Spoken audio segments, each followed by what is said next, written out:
تھا وہ کم کر دیا، اور چوتھی آیت میں اللہ تعالیٰ نے آپ صلی اللہ علیہ وسلم کے ذکر کو بلند کر دیا۔ تو یہ 4 آیات اللہ تعالیٰ نے آپ صلی اللہ علیہ وآلہ وسلم پر جو انعامات کیے تھے اس کا ذکر کیا گیا ہے۔ اب آگے جو 2 آیات ہیں جیسے کہ فَإِنَّ مَعَ الْعُسْرِ يُسْرًا اِنَّ مَعَ الْعُسْرِ يُسْرًا، اب اس صورت میں عسر یسرا 2 مرتبہ آیا ہے، تو یعنی اس کا مطلب یہ ہے کہ اس پر اللہ تعالیٰ نے بہت زیادہ زور دیا ہے اور بتایا ہے، توجہ دلائی ہے کہ کیا کہ بے شک ہر مشکل کے بعد آسانی ہے، بے شک ہر مشکل کے بعد آسانی ہے۔ تو یہ اللہ تعالیٰ آپ صلی اللہ علیہ وآلہ وسلم کو بتا رہے ہیں اور ان سے کہہ رہے ہیں کہ ہر مشکل کے بعد آسانی آتی ہے۔ جس طرح آپ صلی اللہ علیہ وآلہ وسلم کو تبلیغ کے راستے میں مشکلات پیش آئیں اور آپ صلی اللہ علیہ وآلہ وسلم نے ان پر صبر کیا، جب پورا مکہ آپ وسلم کے خلاف ہو گیا، جب آپ اسلام کی تبلیغ کر رہے تھے، اسلام کو پھیلا رہے تھے، اپنے چچا آپ کا اپنا خاندان آپ کے خلاف ہو گیا، لیکن اس کے باوجود آپ صلی اللہ علیہ وآلہ وسلم نے صبر کیا، تو اللہ تعالیٰ فرما رہے ہیں کہ حالات کو بہتر بنا دے گا آپ وسلم کے لیے، کیونکہ ہر مشکل حالات کے بعد آسانی آتی ہے۔ تو اللہ تعالیٰ نے آپ صلی اللہ علیہ وآلہ وسلم کو اس صورت میں یہ ان سے وعدہ فرما دیا کہ ہر مشکل کے بعد آسانی آتی ہے، یعنی جتنی بھی مشکلات آپ صلی اللہ علیہ وآلہ وسلم نے برداشت کی، جتنی بھی مشکل آپ نے تبلیغ دین کو پھیلانے میں برداشت کی، ہر مشکل کے بعد اللہ تعالیٰ آسانی ضرور پیدا کرے گا۔ جس طرح ہر دن گزرنے کے بعد صبح آتی ہے، اسی طرح ہر مشکل کے بعد آسانی بھی آتی ہے۔ تو یہ اللہ تعالیٰ نے آپ صلی اللہ علیہ وسلم سے وعدہ فرما دیا۔ اسی صورت میں اللہ تعالیٰ نے آپ صلی اللہ علیہ وآلہ وسلم سے تلقین کی ہے۔ کس بات کی تلقین کی ہے؟ تو وہ آخری جو 2 آیات ہے اس میں اللہ تعالیٰ نے آپ صلی اللہ علیہ وآلہ وسلم کو تلقین کی ہے، فَإِذَا فَرَغْتَ فَانْصَبْ وَإِلَىٰ رَبِّكَ فَارْغَب۔ ٹھیک ہے، تو یہ اللہ تعالیٰ نے آپ صلی اللہ علیہ وآلہ وسلم سے تلقین کی ہے کہ جب آپ صلی اللہ علیہ وآلہ وسلم فارغ ہو جایا کریں تو عبادت میں محنت کیا کریں اور اپنے رب کی طرف متوجہ ہو جایا کریں۔ ٹھیک ہے، تو یہ اللہ تعالیٰ نے آپ صلی اللہ علیہ وآلہ وسلم کو تلقین کی ہے کہ جب آپ صلی اللہ علیہ وآلہ وسلم تبلیغ کے کام سے، یعنی اسلام کو پھیلانے کے کام سے فارغ ہو جایا کریں تو پھر کیا کیا کریں؟ تو پھر اللہ تعالیٰ کی عبادت میں مصروف ہو جایا کریں، ٹھیک ہے، تاکہ صرف اللہ تعالیٰ کی محبت آپ صلی اللہ علیہ وسلم کے دل میں رہے۔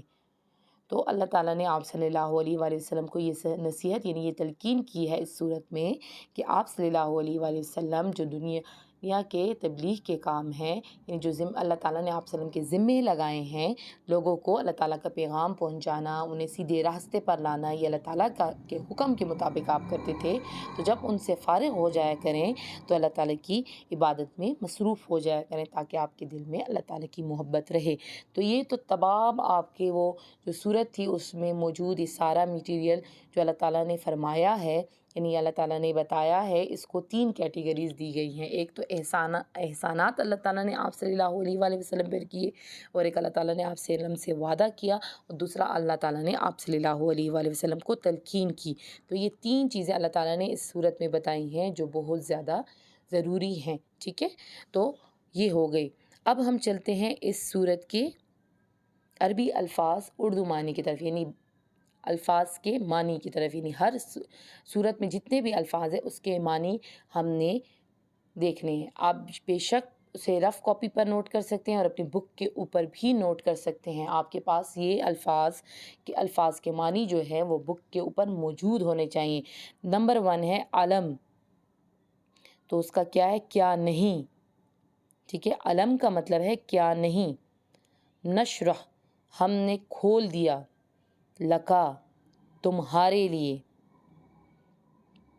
لکا تمہارے لیے یعنی آپ صلی اللہ علیہ وسلم کے لیے، صدرکا تمہارا سینہ، ٹھیک ہے، علم نشرح لکا صدرک، آپ نے پڑھا نا، تو یہ اس کے معنی ہو گئے، علم کیا نہیں، نشرح ہم نے کھول دیا، لکا تمہارے لیے، صدرکا تمہارا سینہ، ووضعنا اور ہٹا دیا ہم نے، انکا تم پر سے، وزرکا تمہارا بوجھ، ووضعنا انکا وزرک، ٹھیک ہے، اور ہٹا دیا ہم نے تم پر سے تمہارا بوجھ.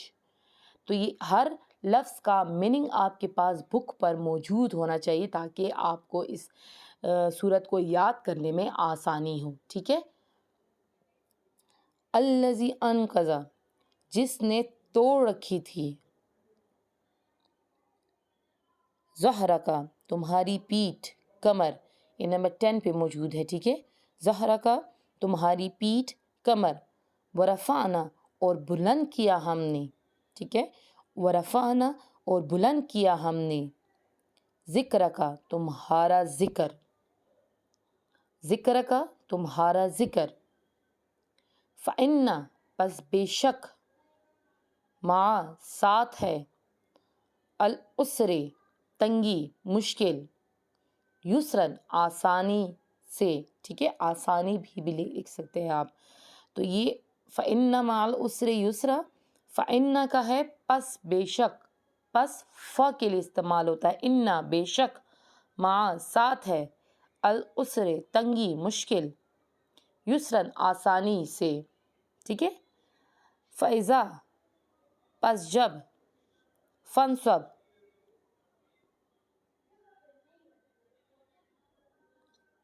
فنصب تو عبادت میں محنت کیا کرو، فرغتا تم فارغ ہوا کرو، فإذا پس جب، فرغتا تم فارغ ہوا کرو، فنصب تو عبادت میں محنت کیا کرو، وإلی ربک اور اپنے رب کی طرف، فرغب متوجہ ہو جایا کرو.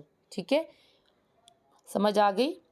یہ جو العسر یسرا اس کی 2 آیات تھی، ایک ہی معنی ہے دونوں کا، تو یاد رہے ایک ایک لفظ کا میننگ اس میں موجود ہے. پس انا بے شک. ٹھیک ہے. تو میں نے الگ الگ معنی بھی آپ کو بتا دیا. تو یہ سارا میننگز میں آپ کو بتا چکی ہوں، تو آپ اپنی بک پر اسے نوٹ کر لیں تاکہ آپ کو یہ الفاظ معنی یاد رہیں. ٹھیک ہے. اب ہم چلتے ہیں آگے، چونکہ ہم یہ کر چکے ہیں آیات کے تراجم، لیکن ایک بار پھر میں ریپیٹ کر رہی ہوں آپ کے لیے. الم نشرح لک صدرک، اے نبی صلی اللہ علیہ وآلہ وسلم کیا نہیں کھول دیا ہم نے تمہاری خاطر تمہارا سینہ، ووضعنا عنک وزرک اور ہم نے اتار دیا تم پر سے تمہارا بوجھ، الذی انقض ظہرک جس نے جھکا دی تھی تمہاری کمر، ورفعنا لک ذکرک اور ہم نے بلند کیا تمہاری خاطر تمہارا ذکر، فإن مع العسر یسرا سو بے شک مشکل کے ساتھ آسانی بھی ہے، ان مع العسر یسرا بے شک مشکل کے ساتھ آسانی بھی ہے، فإذا فرغت فانصب سو جب تم فارغ ہوا کرو تو عبادت میں محنت کیا کرو، وإلی ربک فارغب اور اپنے رب کی طرف متوجہ ہو جایا کرو. تو یہ آپ کی دوبارہ سے میں نے سورت کا ترجمہ آپ کو بتا دیا. اب ہم چلتے ہیں آگے. ٹھیک ہے. اس کے آپ چھوٹے چھوٹے کویسچنس بھی بنا سکتے ہیں کہ سورہ الم نشرح میں کتنی آیات ہیں، سورہ الم نشرح میں کتنے رکوع ہیں، سورہ الم نشرح قرآن کے میں کس نمبر پر ہے. ٹھیک ہے. یہ آپ اسی طرح آپ اس میں انعامات کا ذکر بھی کر سکتے ہیں، اس میں اللہ تعالیٰ نے جو تلقین کی آپ وسلم کو وہ بھی بتا سکتے ہیں، اور اسی طرح آپ اللہ تعالیٰ نے آپ وسلم سے جو وعدہ فرمایا ہے وہ بھی آپ کویسچنس میں شامل کر سکتے ہیں. تو یہ ساری آپ کی سورہ الم نشرح کی A to Z جتنا بھی کام تھا میں آپ کو بتا چکی ہوں اور آپ کو سمجھا چکی ہوں، اور اس کی ایکسپلینیشن میں آپ سے کو کروا چکی ہوں. ٹھیک ہے. آپ کو میں نے پہلی جو اس کی ویڈیو تھی سیکنڈ ہماری، اس میں نے آپ کو اس کا شان نزول بتایا. آج میں نے آپ کے ساتھ اس کے عربی الفاظ با محاورہ ترجمہ بھی جو ہے آپ کے ساتھ ڈسکس کیا، پھر اس کے ساتھ لفظ بلفظ ترجمہ بھی آپ کو کروایا، اور اس کے علاوہ کویسچنس کے بارے میں بھی ہم نے ڈسکشن کر لی ہے. اب ہم چلتے ہیں اپنے ناظرہ کی طرف، کیونکہ جب ہم کام کرتے ہیں تو ہم اپنا ناظرہ بھی کرتے ہیں. تو ٹھیک ہے. تو آج ہم کیا کریں گے؟ چونکہ رمضان چل رہا ہے تو رمضان میں ہم نیت کرتے ہیں، روزے کی نیت کرتے ہیں۔ کس چیز کی نیت کرتے ہیں؟ روزے کی نیت کرتے ہیں، ٹھیک ہے۔ نیت کہتے ہیں ارادہ کرنا، کسی بھی چیز کو کرنے سے پہلے اس کا ارادہ کیا جاتا ہے کہ یہ میں کام کرنے والا ہوں، تو یہ اس انسان کی نیت ہوتی ہے اس کام کو کرنے کی۔ اسی طرح روزہ رکھنے کے لیے بھی ہم نیت کرتے ہیں کہ میں کل روزہ رکھوں گا، ٹھیک ہے۔ تو آپ کے سامنے میں نے روزہ رکھنے کی نیت لکھی ہوئی ہے، وَبَصَوْمِ غَدٍ نَوَيْتُ مِنْ شَهْرِ رمضان، ٹھیک ہے۔ یہ روزہ رکھنے کی نیت ہے۔ اسی طرح ہم نماز کی نیت بھی کرتے ہیں کہ جب ہم نماز کے لیے کھڑے ہوتے ہیں تو ہم نیت کرتے ہیں، چاہے وہ عربی میں ہو، چاہے وہ اردو میں ہو، چاہے وہ جس بھی زبان میں ہو، ٹھیک ہے، لیکن ہم نماز کو پڑھنے سے پہلے نیت کرتے ہیں۔ اسی طرح جب ہم روزہ رکھتے ہیں تو اس سے پہلے ہم نیت کرتے ہیں، چاہے وہ عربی میں ہو، چاہے وہ اردو میں ہو، چاہے وہ جس بھی زبان میں ہو۔ لیکن آپ کے سامنے یہ عربی کی نیت میں نے رکھی ہوئی ہے روزہ رکھنے کی، وَبَصَوْمِ غَدٍ نَوَيْتُ مِنْ شَهْرِ رمضان، میں نے رمضان کے اس روزے کی نیت کی، یعنی جو میں روزہ رکھ رہا ہوں رمضان کا، جیسے کہ آج 7واں روزہ تھا اور کل 8واں روزہ ہے، تو پھر جب ہم سحری کریں گے اور اس کے بعد جو نیت کریں گے تو وہ میرے 8ویں روزے کی نیت ہوگی، یعنی اس رمضان کے میں 8ویں روزے کی نیت کروں گی، ٹھیک ہے۔ تو یہ آپ کے پاس جو ہے عربی میں اور اردو میں اور انگلش میں تینوں زبانوں میں آپ کے پاس جو ہے وہ نیت لکھی ہوئی ہے، اوکے۔ اب ہم چلتے ہیں آگے۔ جب ہم نے روزے کی رکھنے کی نیت کی، اسی طرح ہم نے جب روزہ افطار کرنا ہے، یعنی جب روزہ کھولنا ہے، اس کی بھی نیت ہوگی۔ میں نے آپ کو کہا نا، ہر کام کرنے کے لیے ایک ارادہ کیا جاتا ہے کہ میں یہ کام کر رہا ہوں۔ جیسے کہ میں قرآن پڑھنے والا ہوں، میں قرآن پاک کی تلاوت کرتا ہوں، تو اس کے پہلے میں وضو کروں گا اور پھر بیٹھوں گا اور میں اب میں قرآن پڑھ رہا ہوں، تو یہ میری اس کے لیے نیت ہو گئی۔ اسی طرح ہر کام کرنے سے پہلے ہم اس کے لیے ارادہ کرتے ہیں، ٹھیک۔ اب ہم روزہ کھولنے کی نیت کر رہے ہیں، ٹھیک ہے۔ اللہم انی لک صمت وبک آمنت والیک توکلت وعلی رزقک افطرت، اے میرے اللہ، میں نے روزہ رکھا اور ایمان لایا تجھ پر اور بھروسہ کیا تجھ پر اور افطار کیا تیرے رزق پر، ٹھیک ہے۔ یعنی اے اللہ، میں نے صرف تیرے لیے روزہ رکھا اور صرف تجھ پر ایمان لایا اور صرف تیرا ہی بھروسہ کیا اور افطار کیا تیرے رزق پر، یعنی جو رزق تو نے مجھے دیا اس پر میں نے یہ روزہ افطار کیا جو میں نے تیرے لیے رکھا، ٹھیک ہے۔ تو اس میں ہم کیا کرتے ہیں؟ اس میں ہم نیت کرتے ہیں اس بات کی کہ اے اللہ، میں نے تیرے لیے صرف روزہ رکھا ہے اور میں تجھی پر ایمان لاتا ہوں اور میں تیرا ہی بھروسہ کرتا ہوں، اسی لیے میں نے تیرے رزق دیے ہوئے رزق سے روزہ افطار کیا، ٹھیک ہے۔ تو یہ سارا جتنا بھی تھا میں نے آپ کو ناظرہ بتائی، یہ 2 ایسی چیزیں ہیں جو ہم رمضان المبارک میں نیت کرتے ہیں، جیسے کہ سحری جب ہم روزہ اپنا یعنی روزہ جو ہے اس کی رکھنے کی نیت کرتے ہیں، ٹھیک ہے، کہ میں کل کا روزہ رکھ رہا ہوں یا آج کا روزہ رکھ رہا ہوں، اور پھر جب میں کھولنے والا ہوں تو میں یہ والی نیت کرتا ہوں۔ تو یہ ساری جو میں نے ابھی آپ کو بتایا اس کو اپنی زندگی میں اپلائی کریں، ٹھیک ہے۔ یعنی جب روزہ آپ رکھتے ہیں تو نیت کریں، چاہے بے شک آپ اس کو اس زبان میں عربی میں کر رہے ہیں یا کسی بھی، تو نیت کا ہونا بہت ضروری ہے، ٹھیک ہے۔ اور اس کو یاد کر لیں، ان دونوں جو نیتیں ہیں ان دونوں نیتوں کو یاد کر لیں، اور یہ انشاءاللہ جب بھی موقع ملا تو میں آپ سے ضرور اس کا ٹیسٹ لوں گی، ٹھیک ہے۔ اپنا بہت زیادہ خیال رکھیے گا، اور مجھے امید ہے کہ آپ کو اس تمام جو میں نے آپ کو بتایا اس کی سمجھ آ گئی ہوگی۔ پھر بھی اگر آپ کو کچھ بھی پوچھنا ہو بے شک آپ پوچھ سکتے ہیں۔ اپنا بہت بہت زیادہ خیال رکھیے گا اور دعاؤں میں یاد رکھیے گا۔ اللہ حافظ۔